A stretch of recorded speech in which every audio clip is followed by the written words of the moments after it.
On va faire un point rapide maintenant concernant les relations amoureuses et les couples pendant le coronavirus. Quelles sont les règles et quel impact a le confinement sur ces relations? D'abord, rester en couple dans le même logement sans pouvoir sortir pendant potentiellement plusieurs semaines, eh bien ce n'est pas évident pour tout le monde. Bonjour les amis, aujourd'hui on va parler du couple et du confinement. Comment faire pour ne pas s'entretuer quand on va passer plusieurs semaines de confinement à deux? Évidemment, on n'est pas tous égaux car on n'a pas la même surface, un jardin ou un extérieur. Ce qui me semble important dans tous les cas, c'est de garder des moments séparés, c'est-à-dire des espaces dans la journée où chacun fait une activité seul et des moments où on se retrouve.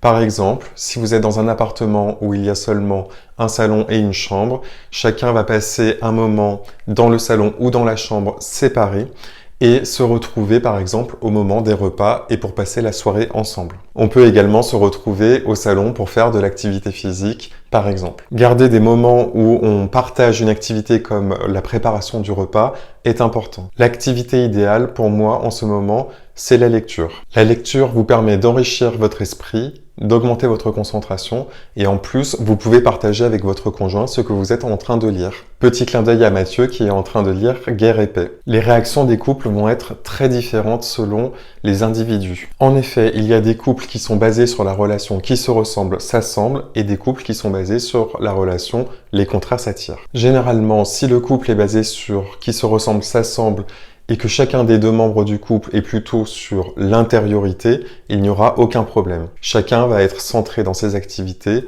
sur soi-même, et être capable de le partager avec l'autre. C'est déjà le fonctionnement normal du couple.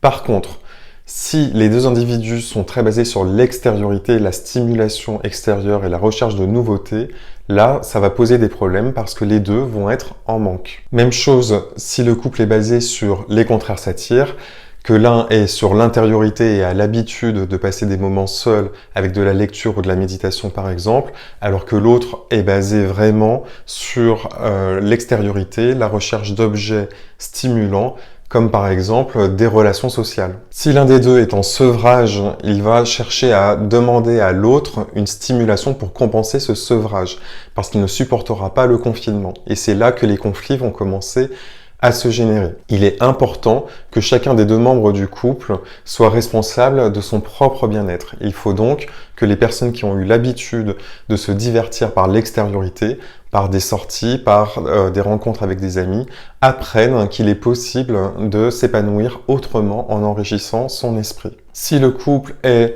basé sur les contraires s'attirent, dans ce cas, c'est l'occasion de demander à son conjoint de nous enseigner la façon de passer du temps seul en enrichissant son esprit. Par contre, si le couple est basé sur qui se ressemble s'assemble et qu'aucun des deux n'a pris cette habitude, là ça va être plus compliqué. Dans ce cas, chacun devra apprendre séparément à enrichir son esprit et à partager avec l'autre ses difficultés. Dans ce cas, je recommande la lecture de livres inspirants et je ferai une vidéo pour présenter quelques livres que je vous suggère. Bien sûr, la santé du couple repose sur une bonne communication. J'explique dans le livre Devenez la meilleure version de vous-même comment communiquer de façon assertive, c'est-à-dire sans projeter vos émotions sur l'autre qui va les recevoir dans ce cas comme une menace ou comme une attaque et qui va réagir, ce qui va créer la dispute. Il y a une façon simple de pouvoir exprimer ses émotions sans agresser l'autre et en même temps exprimer ses émotions lui permet de s'ajuster à notre propre état émotionnel. Rappelons-nous que cette expérience de confinement va nous marquer pour les années à venir et qu'on s'en souviendra. Profitons-en pour en faire quelque chose d'inspirant qui va nous permettre d'enrichir nos vies. Le principe de l'homme de bien, c'est d'arriver à transformer une mauvaise fortune en une occasion de s'améliorer et d'augmenter sa sagesse. J'espère que vous aurez trouvé cette vidéo inspirante. N'oubliez pas le pouce bleu, l'abonnement et à bientôt.